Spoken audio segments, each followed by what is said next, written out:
Hello, my name is Cecilia, and one of my earliest memories were stories from my mother about her own youth growing up next to the water in Lagos.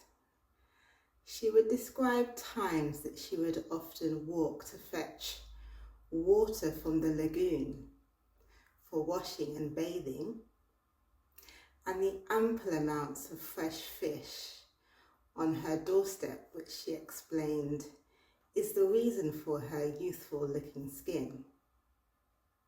According to the Wikipedia article on the definition of a lagoon, it is a shallow area of water separated by landmass from larger areas of water, such as the Atlantic Sea.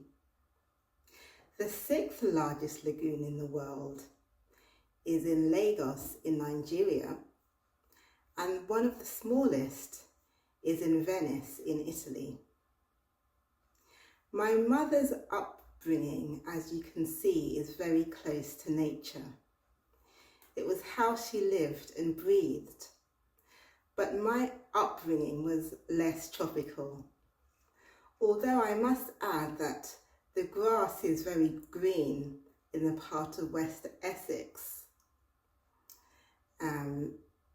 that I have lived since I was very young. After my family moved away from my place of birth in East London, when I was just 1 year old, looking back at my own experience of nature as a child, spending time in parks amongst the grass, soil and plant life are very cherished memories. I believe in God and I follow the Catholic faith tradition, which is a denomination of Christianity. In 2015, Pope Francis wrote his encyclical on care for creation. He called it Laudato Si, and it is translated from the Latin to mean praise be to God. An encyclical is a letter circulated by the Pope, who is the head of the Catholic Church, to all churches in a particular area. I would recommend watching the letter film. It was published by the movie team from the Laudato Si movement, and you can find it to watch on YouTube for free without any ads.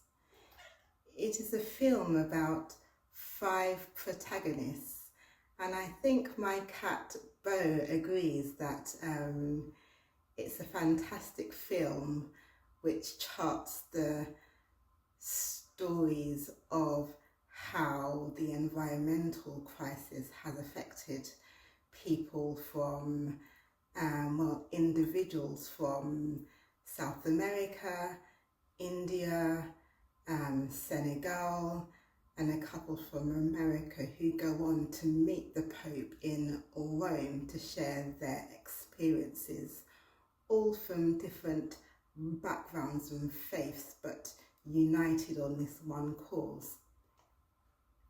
I studied the encyclical as part of my training to become a Laudato Si animator. And to be one means to have completed the training course, which includes a series of online workshops, written work, and a final community-based project. I chose to organise a film screening in my local parish about solutions to the climate crisis. And this film was called Kiss the Ground, which is also available to watch for free. Being a Laudato Si animator inspires me to explore firstly my own eco-spirituality and practical ways I can look after the environment that is around me to support climate and ecological justice at home and in my community. I am now much more mindful about the amount of water I use, and especially after boiling the kettle to make tea. Here I have developed a habit of saving any remaining water to water the plants in my garden. I have also attended workshops about caring for the poor and the environment that was organised by a local network in my church and diocese. This is called Caritas, and it is about putting faith into action. I have since engaged in a conversation with my gardener, expressing my interest in the environment, which opened up a fruitful conversation. They explained that the local council wanted to cut down trees in our neighbourhood, but the other neighbours voted against this. I offered to support him if he needed anything else. It is very encouraging that I have like-minded neighbours who are also passionate about protecting the environment. Being a Laudato Si animator also inspires me to advocate for climate and ecological justice further afield. I do this by adding my name onto petitions of global concern, such as oil drilling in the Amazon. I also support the UK Laudato Si Animators Network by reviewing and adding my signature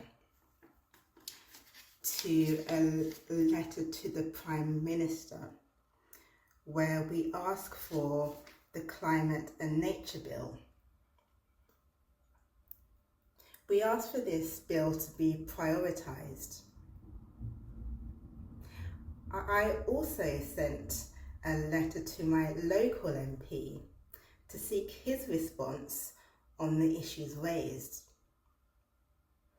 As a democracy, I'm really interested in my MP's thoughts on the decision that was voted against but overturned by central government for the expansion of London City Airport at the inconvenience of residents in East London. I'm glad to say that I received a response from my MP, and I look forward to continuing the discussion and advocacy.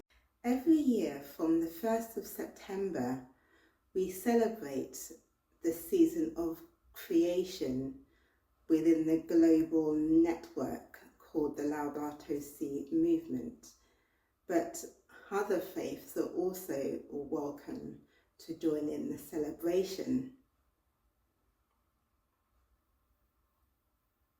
So the season of creation runs until the feast day of St. Francis, which is on the 4th of October. This year's theme was to hope and act with creation. A little card was developed by a member of the Laudato Si movement, which I would like to share with you. It's based on a prayer, and it starts with, "In the letter of Paul, the apostle, to the Romans, the biblical image pictures the earth as a mother, groaning as in childbirth. Francis of Assisi understood this when he referred to the earth as our sister and our mother in his Canticle of Creatures.